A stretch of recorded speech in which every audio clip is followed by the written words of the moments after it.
able to take it up just a little bit. Good afternoon, how y'all doing? I'm doing well. Who said good of yourself? Good, I like your energy.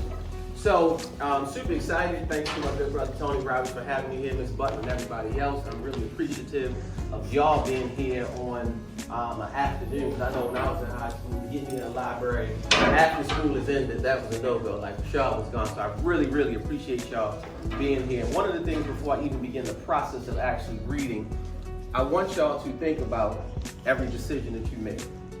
And I know that is a really broad question to ask people 9th, 10th, 11th, and 12th. But every decision that you make in your life, it will impact you, good, bad, or indifferent, right? So buckle up, let's go on this little ride. No, I'm just happy. The snacks are good. Mr. Mills, after hearing the testimony of this young lady, I look at you differently now. Despite all of the work that you do in the community, as a motivational speaker, the therapist at a jail, and an upstanding man of the community. Under the sentencing guidelines, I sentence you to 3 years in jail with 2.5 years suspended and 3 years of probation. All of a sudden, time slowed down enough for me to think that his next words would be, you will be on probation for 6 months or probation before judgment. Boy, was I wrong. Bailiff, cuff him. My public defender countered with an attempt to get an appeal bond, which was subsequently denied. Was Rashad Mills really on the way to the Baltimore County Detention Center, AKA jail? I was in a state of shock as my body went completely numb. I was handcuffed walking to the elevator to be taken to a holding cell. I felt like I was in a Spike Lee joint walking in a scene of Lone.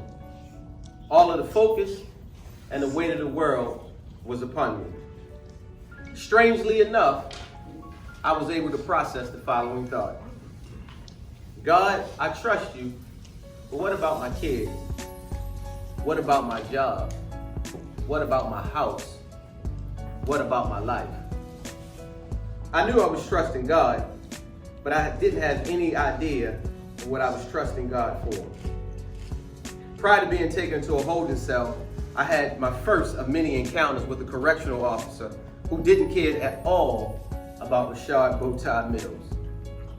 He was responsible for taking my belongings like shoestrings to prevent suicide, my watch, and other possessions that are not allowed in the jailhouse. He was curt, emotionless, and treated me just like the rest of the inmates. In the following moments, I learned two very important things. That I wasn't important at all like I thought, and I also learned you get more done with humility and kindness as opposed to arrogance. My ego had led me to believe that he was aware I was an up-and-coming motivational speaker, radio host, therapist, and a man of God. Maybe he should have treated me with more respect. I wanted to match his level of nastiness, but I decided to do something differently. It wasn't his fault that I was detained. He allowed me to make a phone call to Will, who's my best friend, and he was able to get my phone and other important items. As I sat in the holding cell, I said to myself, this was not how my day was supposed to plan out.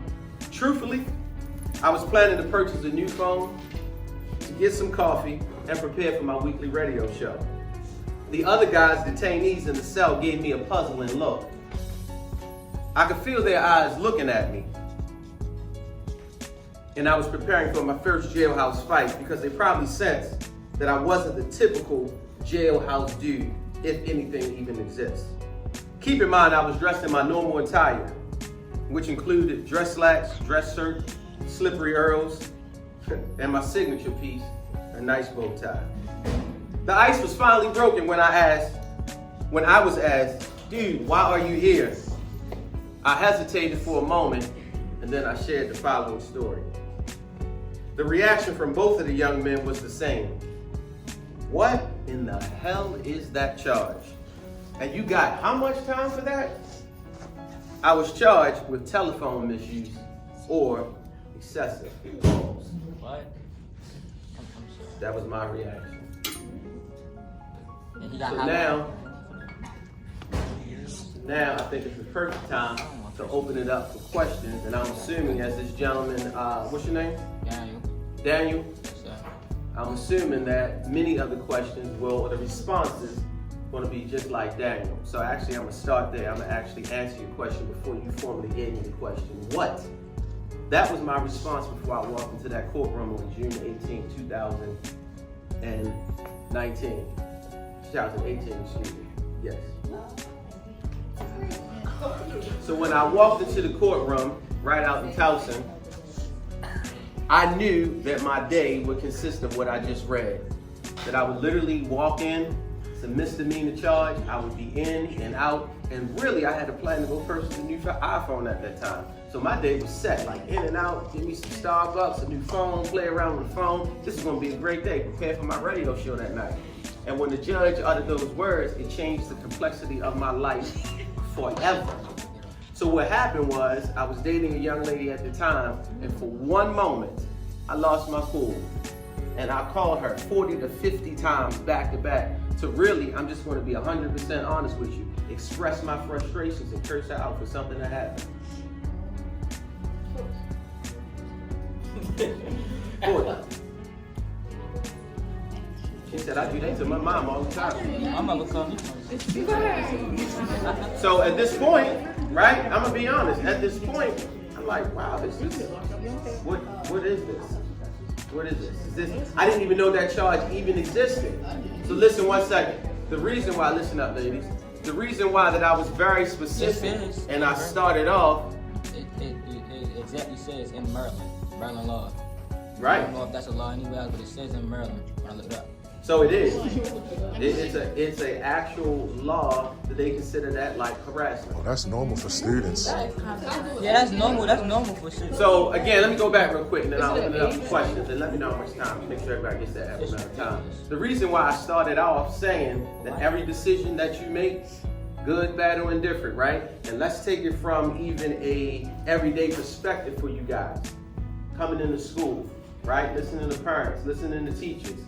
Every day that you wake up, you are a vendor of your soul. You're gonna sell to the good or to the bad. For one moment in my life, I sold to something bad.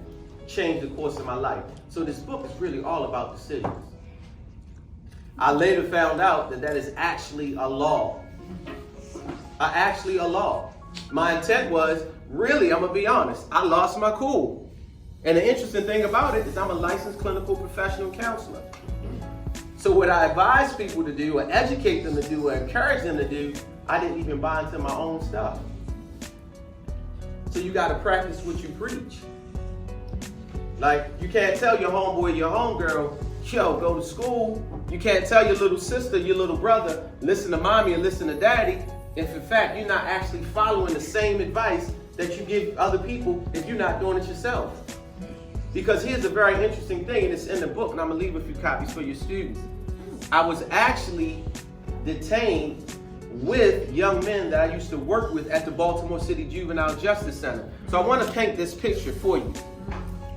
Let's say 30 days ago, January the 27th, I was working with kids in a jail, right?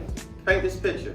Now today is February the 27th. I am now locked up wearing the same jumper on the same tier as the people that I used to work with. And they had to walk up to me and say, Mr. Mills, why are you locked up? And I had to explain them that I wasn't practicing what I had previously preached. It's all about decisions. It's all about decisions. And I know, here's the thing I really want to share with y'all, right? Most of y'all, regardless if you upperclassmen or not, most of you have entered that first stage of maybe a relationship with somebody. Boyfriend, girlfriend, doesn't matter. You get upset, right? She said, yup. Maybe if you're in walking distance of that person's house, maybe you walk over to that person's house, right? Maybe I stand out in front of their house and just like, I want to give them the business. Maybe I pick up that phone. Maybe I send a few text messages. We don't think about the impact of our decisions. I had no idea that was actually a law. And here's the other thing that I really want y'all to understand. Hopefully you will never have to go to this place. I want to be that example for you. When this place, I'm not even talking about jail.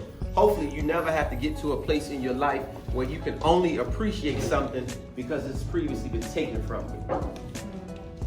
Like a lot of the simple functions that we do every day, when you're in the jail cell, you don't get to do them. Like when I get up now and I can make my own coffee, like I'm standing over the coffee machine, like dancing, like, oh, it feels so good. Literally, I'm excited because I had to wait for somebody that's less qualified than me. Like his educational level is not even where mine is. I had to wait for somebody to say, Mills, you can walk across the tier to get coffee. Like I had to be excited about a Friday night when they're showing movies because that was entertainment in the jail. Like I was an 8-year-old kid. I was excited about that. When commissary arrives, if you're not familiar with commissary, that's where you get snacks in jail. So I'm a grown, highly educated man, and I got excited when I got a bag of Doritos and oodles and noodles. True story, I was excited. Money on your books, like I was excited. To get a letter from somebody, like I was just in heaven. There was no text messaging in jail. So you did your 3 years? 6, well, it was 3 years was the original time, so they cut it down to 6 months, and after 6 months, you get good time. So basically on good time, I did 3 months. So I had to make a decision. Do I tell my twin girls who were 8 at that time? I have twin girls. Do I tell them that dad is in jail? Before I know it, had my best friend that had spiraled out of control. He was like, man, I didn't know what to tell them. So I told him you were in New York working. So when I got out of jail, I had to look 2 beautiful little girls in their face. I had to sit them down because it weighed so heavy on me. It was a burden. I had to say, well, this is what happened. So your decisions are much bigger than y'all. Like relationships, we got to get to this place where we're emotionally stable in relationships. Emotionally stable. For that period, I lost it. I wasn't that guy. Somebody said toxic. Like we got to get to that point in relationships. I thought you said you did. We got to get to that point. So I'll wrap up because you have amazing authors. I want everybody to come up and you listen to them and they can share their story. But I really want you to know, it's a few things I want you to know, that every day that you wake up, your decisions impact more than just you. Trust me. Trust me, it does. Right? And as a therapist, I wouldn't even be who I am if I didn't talk about real quick the mental health piece. Right? If we are battling mental health issues, challenges, I don't know what it looks like in school, but seek help. A lot of our behaviors are based on the way that we think about things. And you guys might think it's funny, but I don't. I take what I do very serious. And I know that from the mental health perspective, and I'm not sure the reason why you've been laughing, but in school it's very serious. I work in a lot of schools, working with young people with mental health. To be honest with you, if I ask, which I won't do, ladies, please stop talking while I'm talking. Right here. To be honest with you, if I ask you to raise your hand and tell me if you have some kind of mental health challenge, I would probably be right if I said 80 to 95% of you would raise your hand. Our behaviors and actions start from our thoughts.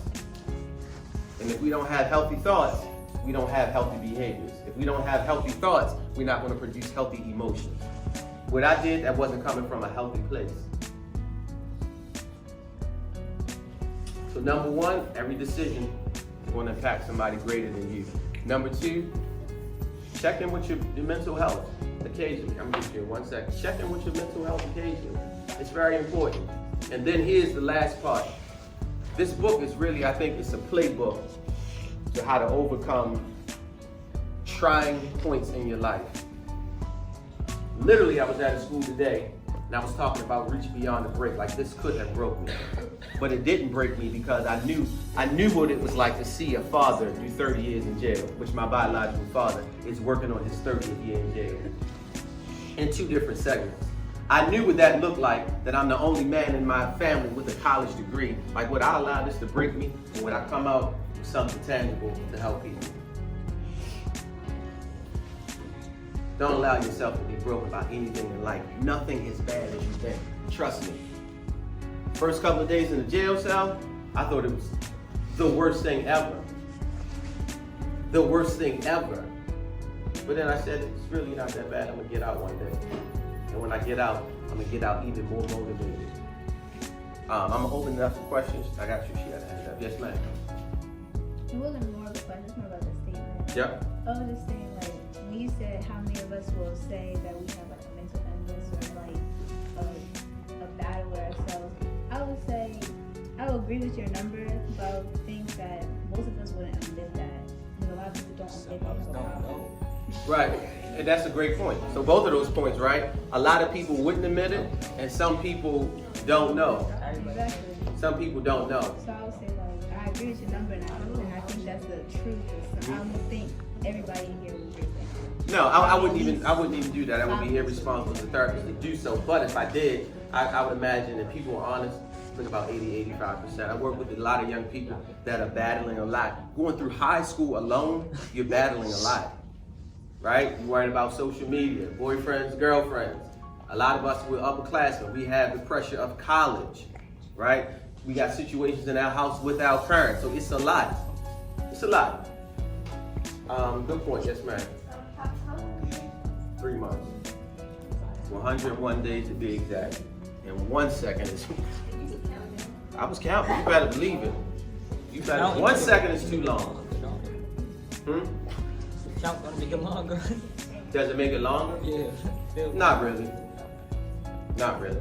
So the way you got like the lady, did your girl whatever have to report it, or did the police come to you and see like? No, it was, she reported it. She fell. I saying you blocked her. That's what I'm saying. So it's a lot that we do that we don't even think about it. And to be honest with you, there was a point that I was in there and I'm like, wow, she did. And just as I was about to get to the point to say she did, accountability jumped in. I did. So I'm accountable for my actions. Gotta be accountable for my actions. Yes, ma'am. A few more questions. But that's probably gonna take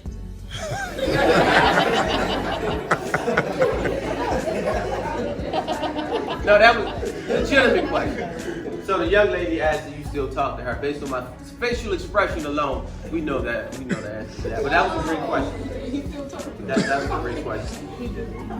But guess what? I'm really glad that you asked that question, but guess what? Every time I think about the incident, I pray for her. Oh, so you don't talk to her? No, but I pray for her. I want to talk to her neither. Because that me doing that just speaks to the healing level that took place in me.